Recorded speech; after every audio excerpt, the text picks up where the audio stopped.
হযরত মুসা আলাইহিস সালাম তুর পারে গিয়ে আল্লাহ পাকের সঙ্গে কথা বলতে গেলেন।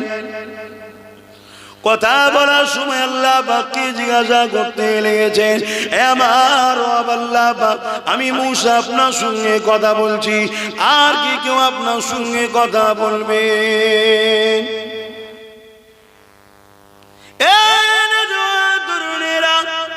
আল্লাহ পাক জানিয়ে দিলেন, মুসা রে, তুমি আমার সঙ্গে কথা বলছো, এর জন্য তুর পারে আসতে হয়। মুসা রে, তুমি আমার সঙ্গে কথা বলো, বেশিক্ষণ কথা বলতে পারো না, টাইম ফিক্স থাকে, সামান্য কথা হয়। ও হযরত মুসা, তুমি আমার সঙ্গে কথা বলো, তোমার আমার মধ্যে কতটা দূরত্ব আছে জানো? নূরের ৭০,০০০ পর্দা রয়েছে, একটা পর্দা থেকে আর একটা পর্দা হলো ১০,০০০ বছরের রাস্তা। ও হযরত মুসা আলাইহিস সালাম, কিন্তু আমার একদল স্পেশাল বান্দা বান্দি রয়েছে, তাদের জন্য কোনো জায়গা ফিস নাই, পাক পবিত্র জায়গা হলেই হবে। তারা আমি আল্লাহ আমার সঙ্গে কথা বলবে, কোনো টাইম ফিক্স নাই, যতক্ষণ খুশি কথা বলতে পারবে।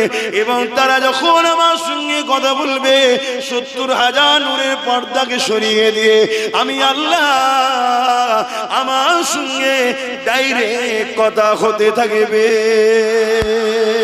আরো জোরে বলুন সুবহান। মুসা নবী অবাক হয়ে গেলেন, আল্লাহ, ওই সৌভাগ্য আমার হলো না? আমি তো এত দূর থেকে কথা বলছি, ওই সৌভাগ্য আমার হবে না আল্লাহ? তারা কারা? আল্লাহ নবী, আমার আল্লাহ জানাই, মুসা, ওরা হলো আমার বন্ধুর উম্মত, উম্মতি। জোরে বলুন সুবহান। আমরাই তো নাকি? আমরাই তো। তখন ওরা যখন আমার নামাজে দাঁড়াবে, ওরা যখন আমার নামাজে দাঁড়াবে, দাঁড়িয়ে কোরআন পড়বে। কোরআন কোনো কিতাব নয়, কোরআন হলো কালামুল্লাহ, আল্লাহর কথা। আল্লাহ কথা একটা বই আকারে ৩০ পারা আমরা পেয়েছি, কিন্তু ওর ভেতরে যা আছে এটা কোনো মানুষের কথা না, এটা হলো সৃষ্টিকর্তার কথা, কালামুল্লাহ, আল্লাহর কথা। যতক্ষণ কথা বলবে ওরা আমি আল্লাহ, আমার সঙ্গেই কথা হবে। জোরে বলুন সুবহানাল্লাহ। কোন জায়গা ফিক্স না, যতক্ষণ কথা বলে। এবং ৭০,০০০ নূরের পর্দা আল্লাহ তুলে দেয়। নবী আমার জানায়, যখন নামাজিরা সেজদায় যায়, তাদের কপালটা আল্লাহর কুদরতি কদমে পড়ে। জোরে বলুন সুবহানাল্লাহ। সবকিছু শেষে আবার বলছি, ইমান। বেঈমান মসজিদে গিয়ে কপাল ঘষে দাগ করে ফেললো, কিচ্ছু লাভ নেই। ভাববেন বেঈমান কখনো মসজিদে যায়? ৭২টা দল মসজিদে যাবে বেঈমান। আমার নবী বলে, কটা দল জানবেন না সব কথা? আল্লাহ নবী যখন গনিমতের মালকে বন্টন করছিল, ওই সময় জুলখায়সারা তামিমি বলে একটা ব্যক্তি ছিল, সে আমার নবী পাককে বলতে লাগলো, হে মুহাম্মদ, আল্লাহকে ভয় করো, ইনসাফ করো। আমার নবীকে জ্ঞান দিচ্ছে, আল্লাহকে ভয় করো, ইনসাফ করো। সেও নামাজ পড়েছে, দাঁড়িয়ে রেখেছে, সেও নিজেকে মুসলমান দাবি করে। হযরত ওমর ফারুক তরোয়াল বার করে ফেললে, ইয়া রাসূলুল্লাহ, হাবিবাল্লাহ, এই মালাউনিরা তো বড় আসপর্দা, এ আপনাকে শরিয়া শিখাতে লেগেছে, আপনি তো দিন, আপনি যা বলবেন ওটাই ইসলাম।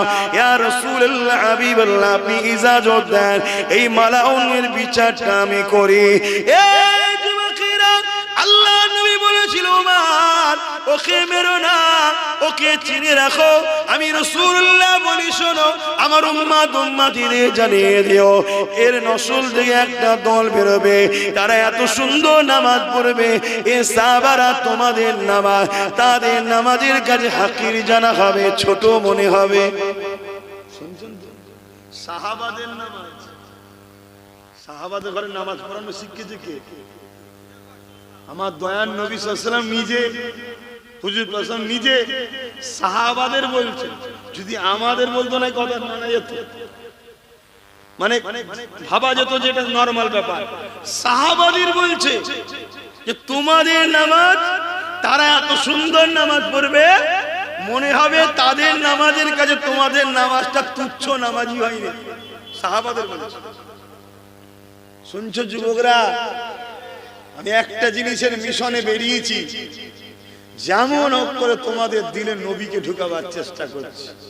যদি নবীকে তোমরা পেয়ে যাও, কামলিওয়ালার দুয়াতে আল্লাহ তোমাকে জান্নাত যাওয়ার উপযুক্ত বার তৈরি করেই মত দেবে, তার আগে দেবে না। জোরে বলুন সুবহানাল্লাহ। হ্যাঁ, আমি বলে যাচ্ছি, শোনো, বলে যাচ্ছি, এই জায়গাটা মনে রাখবেন। এর আগে আর একটা কথা বলে দিই, এই জুলখায়সারের কথা মনে রাখবেন, এটা শোনা দরকার। এখন মুনাফিক ভরে গেছে। আল্লাহ নবী বললেন, হাতের তালুতে আগুন রাখার থেকেও ঈমান বাঁচানো কষ্ট হবে। ভাই, হাতের তালুতে আগুন রাখা কত কষ্ট, রাখতে পারবেন কেউ? এর থেকেও কঠিন হবে ঈমান বাঁচানো। কেন? নবী বললেন, আসমানের নিচে জমিনের উপরে সব থেকে নিকৃষ্ট হবে একদল উলামারা। আমার কথা না, নবীর কথা। আমি সব উলামাদের কথা বলেছি, কারণ নবী সব উলামার কথা বলে না, একদল সব থেকে নিকৃষ্ট। তার মানে শুকরও আছেন। কথা বুঝে আসছে? ভাষাটা খারাপ লাগছে না? হুজুর শুকরের সাথে, আরে আমি কে তুলনা করার? আমি কি শরীয়তের মাপকাঠি নাকি? শরীয়ত তোমার নবীর, আমার বাপের শরীয়ত নাকি? না আমার দাদুর শরীয়ত? শরীয়ত তোমার রাসূলের। কথা মাথায় ঢুকছে? শুকরের থেকেও নিকৃষ্ট হবে একদল উলামারা। কারা? একদল, সবাই না, একদল। চিনবেন কি করে? আল্লাহ নবী জানাচ্ছেন, তাদের সব থাকবে মুখে, হুলকুনির ভেতরে ঢুকবে না। এত সুন্দর কোরআন পড়বে এ সাহাবারা, তোমাদের কোরআন তেলাওয়াত তাদের কোরআন তেলাওয়াতের কাছে হাকির হবে, অর্থাৎ ছোট মনে হবে। তোমরা ভালো পড়তে পারোনি, তারা ভালো পড়ছে মনে হবে, কিন্তু তাদের হুলকুনি দিয়ে কোরআন ঢুকবে না। শুনছেন? এখন তো আমরা পাগলা হয়ে যাই, কি কোরআন পড়ছে দেখেছিস? একবারও জিজ্ঞেস করেছেন, ও কারি সাহেব, আমার নবী তুমি মরা জানো না হায়াতুন নবী জানো গা? জিজ্ঞেস করেছেন? জিজ্ঞেস করুন। এবার দেখুন কি বলছে। যদি বলে মরা, তাহলে জানতে হবে নবী পাকের কথা অনুযায়ী চতুষ্পদ জন্তুর থেকেও এ নিকৃষ্ট। পড়তে পারে কোরআন সুন্দর, কিন্তু আল্লাহর কোরআন পড়া নেবে না। আর আপনার গ্রামের একটা ছেলে মুরব্বী বাপ, ওই ছোটবেলায় বাড়ির পাশে নানি দাদির কাছে পড়েছে না, আউযু বিল্লাহি মিন, আগেকার মানুষ পড়তো না, ও ঠিকভাবে পড়তে পারছে না, কিন্তু ওর দিলে থেকে পড়ছে। ওর দিলে কোরআন আছে, ওর দিলে রাসূল আছে, ওর দিলে আল্লাহ আছে। আমার আল্লাহ ওটাকে শুদ্ধ করে নিয়ে নেবে। জোরে বলুন সুবহানাল্লাহ। শরীয়তকে বোঝেন, ইসলাম দিল দেয়, দিল। বড় সুন্দর সুন্দর লোক আজান দিতে পারে, কিন্তু বেলাল যখন আজান দিয়েছে, বেলাল হুজুরকে এত আগুনে ছ্যাঁকা দিয়েছিল জবানে, জানেন? হুজুরকে গরম রড করে উমাইয়া মুখে জিভে ছ্যাঁকা দিত। কেন? আল্লাহকে ডাকতো, নবীকে ডাকতো বলে। আপনাদের ঘরে কেউ ছ্যাঁকা দেয় আল্লাহ রসুলকে ডাকলে? বলবেন তো? কিন্তু যেভাবে ঘুরছেন, যেভাবে উদাসীন হয়েছেন, আগামী দিন ওইটা আসবে। আগে যা বলেছিলাম মিলছে তো? এইভাবে যদি থাকেন উদাসীন, আগামী দিন আসবে। কারা করবে? শাসক করবে।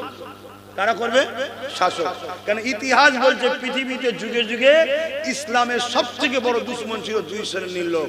এক শ্রেণীর লোক রাজ ক্ষমতা দখল করে যারা অত্যাচার করত, অর্থাৎ জালিম শাসক।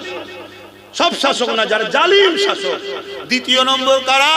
যারা ধর্মের দোহাই দিয়ে ভণ্ডামি করে। এই দুজন সবসময় এক হয়। আজকে এক হয়েছে না? হ্যাঁ, মিডিয়া গুলো খুলে দেখেন, বাপ রে বাপ, বাপ রে বাপ, পুরো দেশ ঘুরে বেড়াচ্ছে বাবাজি। কথা শুনছেন না? আর বাবাজির পিছনে মা তুলে, বাপ তুলে মোল্লাদের গাল দিচ্ছে। এটা কি সভ্যতা? এই তুই কিসের ধর্মগুরু? এই জানোয়ার, তুই ধর্মগুরু? তোর তো বলা দরকার ছিল তোর শিষ্যদের মা বাপ তুলে গাল দিচ্ছিস কি? এই কথা ভুল বলছি। এরা ধর্মের আড়ালে নারী দেহ ব্যবসা করে, ধর্মের আড়ালে নারী দেহ শোষণ করে। আর নারী, ইসলাম বলছে তার পায়ের তলায় জান্নাত। জোরে বলুন সুবহানাল্লাহ। তাই এদের অত্যাচারে নারীরা আমেরিকা বলুন, ব্রিটেন বলুন, জাপান বলুন, দলে দলে সব ইসলামে ঢুকে যাচ্ছে। জোরে বলুন সুবহানাল্লাহ। আমি জানি আমার বলাতে তাদের রাগ হবে, আর আমি এটাও জানি তাদের পিছনে রাজ ক্ষমতাশালী লোকেদের হাত আছে। আমি এটাও জানি তারা হয়তো রাজ ক্ষমতার জোরে আমার উপর জুলুমও করবে। আমি এটাও জানি তারা হয়তো আমাকে মেরেও ফেলতে পারে। তাহলে বলছেন কেন? আমি এটা জানি, জানটা আমার নয়। একে আমি আদর করে যত্ন করে ঘরে আতর গোলাপ দিয়ে রাখলেও রাখতে পারবো না। যেভাবে যাবার, যখন যাবার, যে টাইমে যাবার, যে সেকেন্ডে যাবার, সেই সময় যাবে। পৃথিবীর সব চোর এক জায়গায় হলো, একে এক সেকেন্ড আগে বার করতে পারবে না। এটা যার তিনার হুকুমে। ওই জন্য বলছি, কথা মাথায় ঢুকেছে না ঢোকেনি? বাস। কিন্তু দুঃখের বিষয়, এভাবে যদি সবাই বলতে শুরু করতো, তাহলে আজকে আমার যুব সমাজ চাঙ্গা হতো না। কিন্তু সবাই তো বলছে না।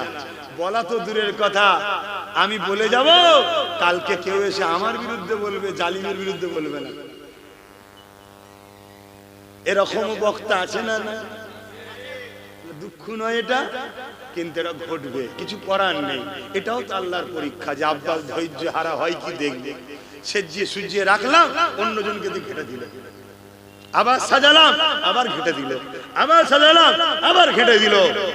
হ্যাঁ, রক্তে গোস্তের তৈরি, মাঝে মাঝে মাথা গরম হয়ে যায়। আবার মনে হয়, আরে আমি তো আমার জন্য গুছিয়ে নিতে টেনশন কি, হয় হবে না হয় না হবে, আমি তো আল্লাহর জন্য করছি। কথা বলছেন, বোঝেন না কেন? খোদার বিনা হুকুমে হবেও না, আর খোদার হুকুম থাকলে হাজারবার ঘেটে দিল আবার হয়েও যাবে। চেষ্টা ছাড়লে হবে না, ঠিক না বেঠিক? যে চেষ্টা করেছে সেই কামিয়াবি হয়েছে। এই যে আলো জ্বলছে দেখছেন না, সব ল্যাম্প বাতি, এটা তারা বিজ্ঞানী তৈরি করেছে। উনি যখন এই আলো তৈরি করতে শুরু করে, যুবকরা শোনো, তোমরা তো ধৈর্য হারা হয়ে যাচ্ছে, কি কবে কি হবে না হবে, চল একটু সুযোগে কাজে লাগাই। কি অনেক যুবকের আমদারা সুযোগ সন্ধানী আছে না? না, মনে রাখবে, অতি চালাকের বুঝবে কোন সময় হলে, যখন তোমাকে মিনহা খালাকনাকুম ওয়া ফিহা নুঈদুকুম ওয়া মিনহা নুখরিজুকুম, তখন বুঝবি আল্লাহ কি হয়ে গেল, আর কিছু করার থাকবে না। তুমি যদি বলো তখন, আরে না, এটাই তো ঈমান। সূরা বাকারার প্রথমেই আল্লাহ বলেছিল বিল গায়েব, গায়েবের উপরে যারা ঈমান এনেছে তারাই তো মুত্তাকি, তারাই তো প্রকৃত ঈমানদার। তো ভাইরা আমার, এই যে আলো তৈরি হয়েছে, বিজ্ঞানী প্রথম রিসার্চ করে করে করে করে অনেক দিনের প্রচেষ্টায় আলোটা তৈরি করলো। যেই বাতিটা জ্বালাতে গেছে, দাম করে বাস্ট হয়ে গেছে। বেচারির মুখ মাই সব কালি লেগে ফেটে চুরে খেটে খুঁটে অবস্থা খারাপ। পরিবার বুঝাচ্ছে, কেন চেষ্টা করছো, পারবে? তোমরা পারবে না। আজকে আমাদেরও পরিবাররা বুঝায়, কি হবে বাবা, পারবি ওদের সঙ্গে লড়াই করে? বুঝাই না, বুঝাই। তো বিজ্ঞানী বলছে না, আমি চেষ্টা করব। আবার চেষ্টা করেছে, বেচারি দীর্ঘদিন করেছে। আবার যেই জ্বালায় একদম হুস করে ধোঁয়া হয়ে সব, স্ত্রী বুঝায়, বাচ্চারা বুঝায়, পরিবারের গার্জেনরা বুঝায়, ও কারো কথা শোনেনি। আমি তৈরি করি নেশা, জেদ, লক্ষ্য, টার্গেট, আলো জ্বালাবো। একবার, দুবার, 100 বার, 200 বার, 300 বার, 400 বার, 500 বার করতে পারে। যেই করে কিছু না কিছু হয়ে খারাপ হয়ে যায়। 999 বার এর মধ্যে স্ত্রী চলে গেছে, ওকে ছেড়ে পালিয়ে গেছে। এই পাগলের সঙ্গে কে সংসার করবে? ছেলে পুলে আলাদা, সবাই আলাদা। ও কিন্তু ওর রিসার্চ করে, ওর ঘরে বসে আছে, বসে করেই যাচ্ছে, করেই যাচ্ছে, করেই যাচ্ছে। 1000-এর মাথায় মাথায় যখন জ্বেলিয়েছে, আলো জ্বলে উঠেছে। তার প্রচেষ্টার ফল কে দিল? আল্লাহ দিল। কথা বুঝে আসছে? আজকে তার আলো পুরো বিশ্বে চলছে। তুমি 3 বার ছুটে হেঁটে গেলে হয়? সামনে আরো ছুটতে হবে, আরো ছুটতে হবে, আরো ছুটতে হবে। কি ঠ্যাং ভাঙবে, হাত ভাঙবে, পা ভাঙবে, কত কি হবে রে বাবা। শতসের জানটাও চলে যেতে পারে যদি আল্লাহ লেলায়। অসুবিধা আছে? কেন এমনি যাবে, অমনিও যাবে। তো হকের পক্ষে থেকে যাক, অসুবিধা কি আছে? আজ কেন্দ্র সরকার ওয়াকফ বিল করছে, জানেন তো নাকি? এটা অন্যায় করছে না ঠিক করছে? অন্যায় করছে। কেন? সংবিধান বিরোধী কাজ করছে। দেশের মাথায় বসে তোমরা যদি সংবিধান বিরোধী করো, তাহলে সমাজের সাধারণ লোক তো রেল লাইনে বোম দেবে। এই মুর্শিদাবাদে বোম দিচ্ছিল, দেখেন না? কিন্তু মুসলমান নয় বলে মিডিয়াটা তো হই হই হয় না। যদি মুসলমান হয়ে যেত, মিডিয়া কোনো খাওয়া দাওয়া সব ছেড়ে দিয়ে এই হয়েছে, ওই হয়েছে, ইঁদুর বেরিয়েছে, সাপ বেরিয়েছে, ব্যাঙ বেরিয়েছে, কি একটা করে ফেলতো, বাপ রে বাপ, যেন মনে হবে শোল মাছ দুটো ধরে ফেলেছে। হ্যাঁ, কিন্তু মুসলমান নয় বেচারি, দুনিয়াবি দিক দিয়ে খুব কপাল লাকি, 2 দিন পরেই জামিনও হয়ে গেছে। দুদিন পর কি হয়েছে? জামিন হয়ে গেছে। আর মুসলমান যদি হতো, বোম দিতে হবে না, বোম দিতে হবে না, শুধু যদি একটুখানি এরকম চংমং করে অমনি বলবে সন্দেহ হয়েছে, আইএস এর এজেন্ট মনে হচ্ছে, লস্করে তৈবা আর কি কমনে আছে বলবেন তোরে বাবা, এসব জঙ্গি বলে ছেড়ে দিত। কথা বুঝে আসছে না?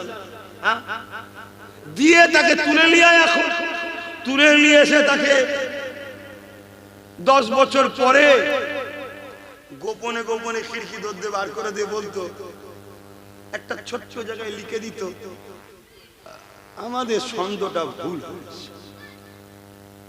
কথা বুঝে আসছে? এরকম হাজার হাজার মুসলমানের সাথে হচ্ছে। এর জন্য দোষী কারা? আমরা না ওরা? আমরা। কেন আমাদের ক্ষমতা নেই। এই ধরলি কেন? এই ধরলি কেন? ক্ষমতা আছে? পুলিশ আমাদের কথা শুনবে? আমি হুজুর বলছি, বলবে পানি তো ফু দাও, ফোন করে নিয়ে গেলে হাসবে না, বলবে না, বলবে না। কিন্তু আমার ছোটটা ফোন করবে, একটু গুরুত্ব দেবে, কিন্তু পুরো গুরুত্ব দেবে না। কেন? পুরো মাথায় নেই তখন, ও তো দীপ দীপ দীপ দীপ করছে একটাতে। কিন্তু গোটা 50 যদি হতো, বুঝতে পারছেন না? পারেন না? এই যাবো দেখবি, অমনি বলতেন না স্যার দেখছি স্যার, হ্যান স্যার ত্যান sir welcome sir, sir sir sir sir কত কি বলে ফেলতো। কি বুঝছেন না? আমি ভুল বুঝাচ্ছি নাকি? কিন্তু আমার কম তো বুঝবে না। সারাদিন ধরে বুঝাবার পরে ফজরের নামাজ কাজা করে ঘুমাচ্ছে। সেই কম সারা বছর ধরে বুঝাবার পরে মরা মুরগির বিরিয়ানি খেয়ে ভুলে গেছে কোথাও মারতে হবে, কোথাও থাকতে হবে। এই কচি হাসছিলেন বাবা, তোদের ভবিষ্যৎ গুলো কানাকর দিকে আছে। আমি তোদের জন্য লড়ছি বা তোদের জন্য তোদের এই চাচাটা লড়ছে। কি বলা ভুল হচ্ছে? আমি একটু ভাই বাপ আনন্দ করে বলছি, কিন্তু হাকিকাতে বুঝবেন কথাগুলো। আজকে কেন্দ্র সরকার বিল করছে, কিসের ক্ষমতায় করছে বলুন? কিসের ক্ষমতা? তার মিলিটারি, তার পুলিশ, তার কথাই কোর্ট চলবে, তার কথাই সব। সে সংবিধানেরও বিরোধী করছে। সংবিধান বলেছে কারো ধর্মীয় বিষয়ে আঘাত দেওয়া যাবে না, সে সংবিধানের বিরুদ্ধে চলে গেছে। বাবা সে আম্বেদকরকেও গাল দিচ্ছে, ছোট বড় কথা বলছে, বলছে না? বলেন, ক্রিটিসাইজ করছে না? করেন। তারপরে যা খুশি করছে, কখন কৃষকদের পিছনে লেগে যাচ্ছে। হ্যাঁ, কিসের জোরে করছে? রাজ ক্ষমতার জোরে। আজকে বলুন তো দেখি, বেশি নয়, গোটা 30-40 যদি আমাদের ওখানে থাকতো, তাহলে এই বিলটা যখনই ঘোষণা করতো তুমি তো চেয়ার ছুঁড়ে মার। এই তোরা শপথ নিলি সংবিধান নিয়ে, আর সংবিধানের বিরুদ্ধে বিল করছিস, মানে ফাটাফাটি হতো না? হতো না? একটা এমপি মানে 15 লক্ষ ভোটার, তাই তো নাকি? গোটা 20 থাকা মানে বুঝতে পারছো? কিন্তু যাদেরকে পাঠিয়েছ তারা দেখছি আবার টাকলার সঙ্গে ফুল দিয়া দিয়ে করছে। দেখেছেন না? দেখেন আমার কথা কি খুব কষ্ট হচ্ছে? ও আমার মসজিদ লে নিচ্ছে ওরা, আমার কবরস্থান লে নিচ্ছে ওরা, তোমার বুকে ব্যথা হয়নি। আর আমি যখন বলছে গাদ্দার চেন, মুনাফিক চেন, কোন মুসলমানের যদি আমার কথাই কষ্ট হয়, জানতে পারো মুনাফিক, ওর মধ্যে ঈমান নেই। যদি ঈমান থাকতো 100 বার হলো ভাবতো যে আমি এর সাথে দল করি তো কি হয়েছে, আল্লাহ ও রাসূলের আগেইরা নয়। আমি এর সঙ্গে বিজনেস করি তো কি হয়েছে, আল্লাহ ও রাসূলের আগে নয়। আমি ওর সঙ্গে আত্মীয়তা করেছি তো কি হয়েছে, আল্লাহ ও রাসূলের আগে নয়। যতদিন দল আল্লাহ ও রাসূলের বিরোধী করেনি, ততদিন তার সাথে থাকবো। যেই বিরোধী করবে দলকে ডিভোর্স দাও। ঠিক না বেটি? কিন্তু এরপরও যদি কোনো মুনাফিক মুসলমান সমালোচনা করে, জানতে হবে মুনাফিক।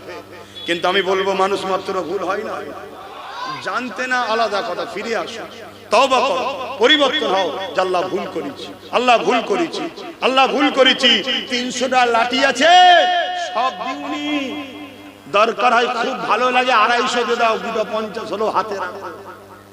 হতে পারে একদিন ডিফেন্সের কাজে লাগবে। আর সব দিয়ে ফেললে মেরে পাট করে ফেলবে, কিছু করার থাকবে না। বুঝতে পারছো?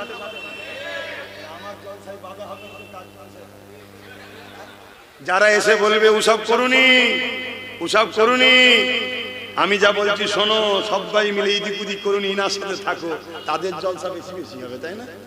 কিন্তু উনি তো ভেতর থেকে এগিয়ে বসে আছে, উনি তো খেয়ে বসে আছে। তোমার ছেলেগুলো কি হবে? এই যে এদের কি হবে? একটা ছেলে এত বছর ধরে হয়ে গেল, এত যখন মহব্বত মুসলমানদের উপরে, কটা ছেলেকে জজ করেছো বলো? কটা ছেলেকে আইপিএস অফিসার বানিয়েছো বলো ক্ষমতায় থেকে? প্রশ্ন না প্রশ্ন? কটা ছেলেকে উকিল করেছো ক্ষমতায় থেকে বলো? কটা ছেলেকে আইপিএস অফিসার বানিয়েছো বলো? কটা ছেলেকে ডিএম করেছো বলো? মুসলিমদের কটা ছেলেকে ভিডিও বানিয়েছো বলো? আছে, কিন্তু আমি দেখিয়ে দেবো কয়েক লক্ষ গুন্ডা তৈরি হয়েছে সব মুসলমানের ছেলে। এবারে ওই ছেলেগুলোকে এখন বলছে এ ওখানকার জঙ্গি, এ ওখানকার জঙ্গি, এ ওখানকার জঙ্গি বলে সব তুলে যাচ্ছে। কথা মাথায় ঢুকছে? হ্যাঁ, আমেরিকাই তৈরি করেছিল আল কায়দা। কে তৈরি করেছিল? আমেরিকা। হিলারি ক্লিনটন নিজে বলছে, গল্প বলছিনি, গুগল সার্চ করো সব তথ্য। হিলারি ক্লিনটন বলছে যে এমন করে, ও তুমি কাজ করছো, চালিয়ে যাও চালিয়ে যাও, তুমি জলসা শুনছো না কি করছো? এটা কোথা মিডিয়া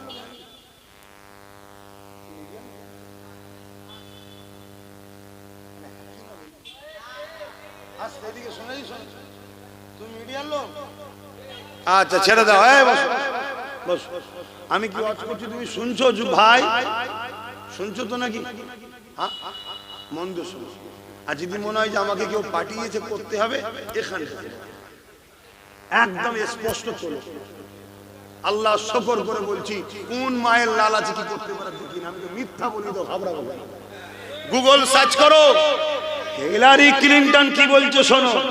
হিলারি ক্লিনটন বলছে রাশিয়াকে টুকরো করার জন্য ভিয়েতনাম থেকে যুদ্ধ করে ফিরে আমেরিকার সৈন্য বড় দুর্বল হয়ে গিয়েছিল, তাই আমরা কোটি কোটি টাকা খরচ করে পিছিয়ে পড়া গরিব মুসলমান ঘরের যুবকদের ঘরে অস্ত্র দিয়েছি, বোম দিয়েছি, মাদ্রাসা তৈরি করেছি, কিন্তু তার সিলেবাস তৈরি করেছি ওয়াশিংটন থেকে। মদিনাওয়ালার সিলেবাস নয়, ওয়াশিংটনের সিলেবাস।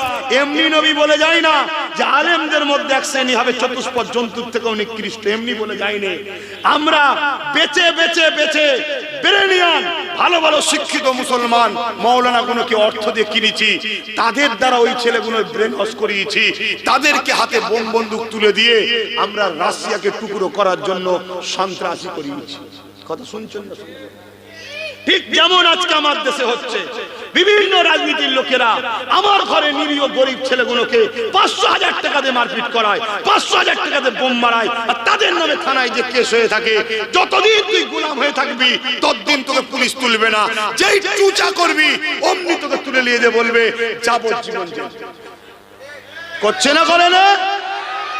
তাহলে বলুন আমার কম কিরা মিটাতে চাইছে না বাঁচাতে চাইছে? যারা কমকে মিটাতে চায় তাদের বিরুদ্ধে তো আমাদেরকে সংগ্রাম করতেই হবে। তুমি তোমার গ্রামটাই করো, তুমি তোমার গ্রামে করো, যে যার গ্রামে লড়াই করো।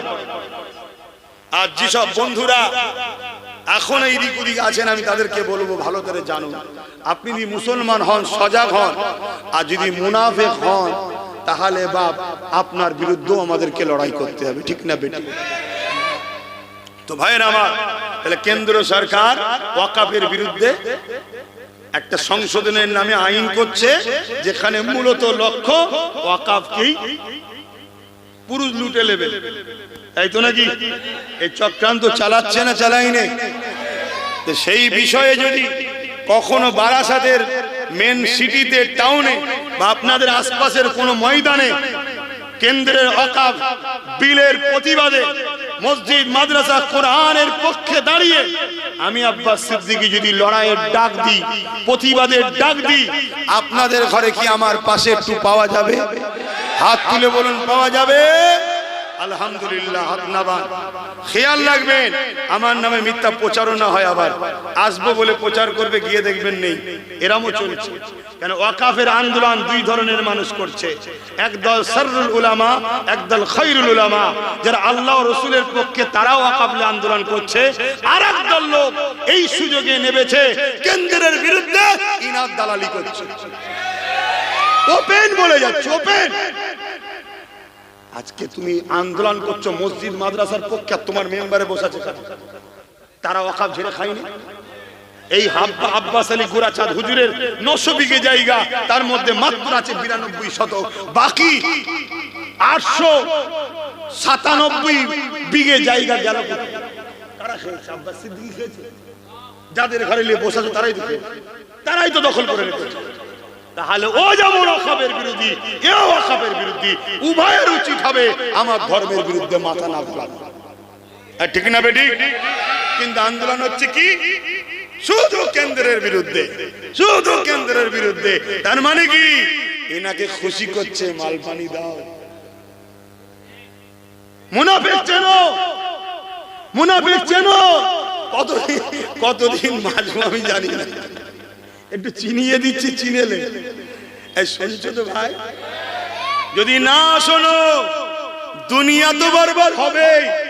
কবরে যাবার পরে 99টা সাপ জাহান্নামের গর্ত পাবে কবরে। আমার বাপের কথা শোনাচ্ছি না, কোরআন হাদিসের কথা শোনাচ্ছি। খুব ভালো করে শোনো। আরো একটা কথা বলবো, কষ্ট হচ্ছে না? ঠিক করে বলে। আচ্ছা বলুন, কেন্দ্র সরকার আমার মসজিদ মাদ্রাসা ওয়াকফকে লুটতে চাইছে, এর বিরুদ্ধে দুদিন চিল্লে বন্ধ করে দেবেন নাকি? জোরে বলে। কৃষকদের বিরুদ্ধে একটা আইন করেছিল কেন্দ্র সরকার, জানেন তো নাকি? কৃষকরা কেন্দ্র সরকারের ওই কালা কানুনের বিরুদ্ধে আন্দোলন এত করেছিল, সরকার আইন প্রত্যাখ্যান করতে বাধ্য হয়েছে। না হয়নি? তাহলে আমাদের আন্দোলন এমন করতে হবে, 100 বার যদি তোমাদের এলাকায় আসি, 100 বারই তোমাদেরকে আসতে হবে। রাজি আছো? এটা মনে রেখে দিও যে আমার এখন কাজ আছে, এই তো গেলাম না, হাঁপিয়ে গেলে হয়, হাঁপিয়ে গেলে হয়। কেন জুলুম জালিমরা করবে আমাদের ঘরে, জুলুম দেখে ঘেবড়ে গেলে হবে না। আল্লাহ ও রাসূলকে খুশি করার জন্য জীবনের শেষ নিঃশ্বাস জানটুকু দিতে হলো দিতে প্রস্তুত আছি। জোরে বলুন সুবহানাল্লাহ। তো ভাইয়ের আমার, এই আন্দোলন তাহলে চলবে, ঠিক না? আচ্ছা বলুন তো ভাই, যদি তোমার আব্বা আম্মা কোরআনের বিরোধী করে, এবার বলে প্রতিবাদ হবে না হবে না? আন্দোলন হবে না হবে না? যে মানতে পারছি না আপনার কথা, ঠিক না বেটি? কেন? আপনি আমার আব্বা আম্মা হন ঠিকই কথা, কিন্তু আমার সৃষ্টিকর্তার থেকে বড় নয়, আমার রাসূলের থেকে বড় নয়, আমার কোরআনের থেকে বড় নয়, ঠিক না বেটি? যদি তোমার পীর সাহেব, মুরি সাহেব, ইমাম সাহেব কোরআনের বিরুদ্ধে হয়, কথা বলছেন না কেন? বিরোধী করতে হবে। কেন? মান আহাব্বা লিল্লাহ ওয়া আবগাদা লিল্লাহ ওয়া আতা লিল্লাহ ওয়া মানআ লিল্লাহ ফাকাদ ইসতাকমালাল ঈমান। নবী বলছে, ভালোবাসবা আল্লাহর জন্য, দুশমনি করবে আল্লাহর জন্য, আত্মীয়তা করবে আল্লাহর জন্য, বিচ্ছেদ হবে আল্লাহর জন্য, এরাই হলো প্রকৃত ঈমানদার। শুনছেন? তাহলে তুমি হুজুর হও, মুলি সাহেব হও, পীর সাহেব হও, যে সাহেবই হও, আমার আল্লাহ রাসূল কোরআন দ্বীন ইসলামের বিরোধী যে হবে তার বিরোধী আমরা হব, ঠিক না বেটি? ধরুন তুমি একজনের সঙ্গে বিজনেস করছো, কোটি কোটি টাকার লেনদেন হয়, এখন তোমার মহাজন হোক বা কাস্টমার হোক, তোমার নবীর বিরুদ্ধে, ইসলামের বিরুদ্ধে, কোরআনের বিরুদ্ধে কথা বলছে, সে ইসলামকে মানে না, আলাদা কথা। হতে পারে সে অমুসলিম, তার সাথে বিজনেস যায় আছে না নাই? আছে। কিন্তু ধরুন সে হঠাৎ করে একদিন তোমার কোরআনের বিরুদ্ধে বলছে, তার সাথে আর বিজনেস চলবে? যদি তোমার কোন নেতা লিডার হয়, সে যদি অমুসলিম হয়, তাকে ভোট দাও, সাপোর্ট করো, দুনিয়াবি স্বার্থে চলছে, চলবে, এতে অসুবিধা, ইসলাম মিশে করেন, এটা রাষ্ট্রের সেবার জন্য করতে হবে। কিন্তু তোমার লিডার হঠাৎ করে রাজ ক্ষমতা দিয়ে তোমার কোরআন ও রাসূলের বিরোধী করছে, তাকে আর সাপোর্ট করা যাবে? জোরে বলো। যদি কেউ করে, সে বেঈমান কাফের হয়ে যাবে। শুনে রেখে দাও ফতোয়া। কোন মুফতি আছে দালাল মার্কা নিয়ে আসো, পৃথিবী যেখানে বলবে সেখানে বসতে রাজি আছি। কোরআনের দুশমনকে শক্তিশালী করে কোরআনের বিরুদ্ধে লাগাবার পরিকল্পনা যারাই করবে, তাদেরকে আল্লাহ কাফের করে দেবে। কথা মাথায় ঢুকছে না? ঢোকে না? জানতে নেই আলাদা কথা, জেনে যাওয়ার পর সজাগ হওয়া দরকার আছে না? তোমরা জানো কেন্দ্র সরকার তো বিল করছে মসজিদ মাদ্রাসাকে সব ভেঙে শেষ করে দেবে। আমার রাজ্য সরকার মাদ্রাসা থেকে কোরআন তুলে দিয়েছে, খবর পেয়েছো? কজন জানো? একটু হাত তুলে দেখো। এই কজন। আর কেন্দ্র সরকার মসজিদ মাদ্রাসার বিরুদ্ধে বিল করছে, এটা কজন জানো? হাত তোলো। সবাই জানে কেন বলো তো? সবাই কেন্দ্রের বিরুদ্ধে আন্দোলন করছে, আর ইনি কোরআনকে মিটাচ্ছে। কেউ আন্দোলন করেনি কেন? মাল পানি পাই তিনার থেকে। শুনছেন না? মাল পানি পাই তো। ও তার মানে কেন্দ্র মাল পানি দেয় না, বিরোধী করো, আল্লাহর জন্য নয়। ইনি মাল পানি দেয়, অন্যায় করলেও বিরোধী নয়। মনে রাখবেন, মোমেন ওই উলামা যে কেন্দ্রের অন্যায়ের বিরোধীও করবে, রাজ্যের অন্যায়ের বিরোধী করবে। ঠিক না বেঠিক? হ্যাঁ, তোমরা উভয়ে রাজনীতি করছো, করগে যাও, আমাদের কোনো এতে কিছু বলার নেই। যার যাকে ভালো লাগবে সাপোর্ট করবে। ঠিক না বেঠিক? সবাই প্রচার করবে, বুঝাবে, যার যাকে লাগবে। দেখার আব্বাস সিদ্দিকীর প্রয়োজন নেই। কিন্তু তুমি যদি মনে করো যে কেন্দ্রের হাত থেকে বাঁচার জন্য রাজ্যের কোলে উঠতে হবে, তাহলে শুনে রেখে দাও, রাজ্য কোরআনকে বন্ধ যদি করছে, তাহলে একে সাপোর্ট করা আমাদের জন্য ঈমান চলে যাবে। এই শুনছেন? অতএব যারা আন্দোলন করছেন তাদেরকে ফলো করুন। তারা যদি আন্দোলনে বলে যে কেন্দ্র বিরুদ্ধে বাহবা দেবেন, ঠিক তেমনই তাদেরকে বলতে হবে, রাজ্য সরকার হুঁশিয়ার হও, মাদ্রাসা শিক্ষা থেকে কোরআনকে বাদ দিলে হবে না। যদি কোরআনকে বাদ দাও, আমরা দিলে যে জায়গা দিয়েছি এখান থেকে তোমায় বাদ দেবো, কোরআন দিল থেকে বাদ দেবো না। জোরে বলুন সুবহানাল্লাহ, আরো চিৎকার দিয়ে বলুন সুবহানাল্লাহ। আল্লাহু আকবার বলা দরকার আছে না? না কিন্তু বলছে প্রোগ্রামগুলো হচ্ছে ইনার টাকাতে, প্রোগ্রামগুলো হচ্ছে টাকাতে। কর কর, এই সুযোগে আব্বাস সিদ্দিকী মাঠে নেই করেলে। শুনছেন না? শুনছেন? সব বুঝি, কিন্তু অনেক সময় আমার হুজুর, আমার নবী বলেছে চুপ থাকতে, চুপ থাকতে হয় জায়গা বিশেষ। কিন্তু আজকে যখন আমার কোরআনকে বন্ধ করছে মাদ্রাসা থেকে রাজ্যে, প্রতিবাদ করা দরকার আছে না? হ্যাঁ, তুমি ভুল করছো, ও ভুল করছে। তুমি কোরআনকে যেমন ছিল তেমন রাখো, আব্বাস সিদ্দিক আর কিছু বলতে যাবে না। যার যাকে ভালো লাগবে তার পক্ষে থাকবে। ঠিক না বেঠিক? কিন্তু তুমি ক্ষমতার জোরে আমার কোরআনকে মিটাতে যাবে, মেনে লিয়া যাবে? যারা এর সাথে আছো তিনাদেরকে বলবো, যদি মুসলমান হও এনাকে বুঝাও, ই কি করছেন? আমরা তো আপনার দিকে ভালোবাসি, পিয়ার করি, আপনি আমার কোরআনকে মিটাচ্ছেন মানে? দীঘা বেড়াবার জায়গা মন্দির করে দিলেন, আমাদের আপত্তি নাই, এইদিকে কোরআন মিটিয়ে দেবেন? আপনি কোরআনের বিরুদ্ধে লাগবেন না।